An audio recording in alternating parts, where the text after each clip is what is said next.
سلامت آی اهلا بو محمد صحت خواب احوال شما سلامت باشه زاری زنگ بله درسته من فهمم تو خوب ما جلو خونه از زیر خونه هم یک مکسیمو که وایسادیم میدیم نه جواب نداده دیگه موقع تو خوبه ما با علی با همه ما الان دست من بار چشم کردیم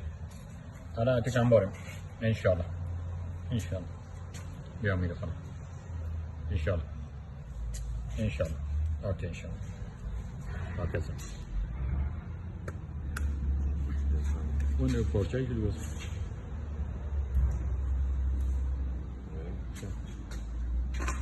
همین نزدیک شو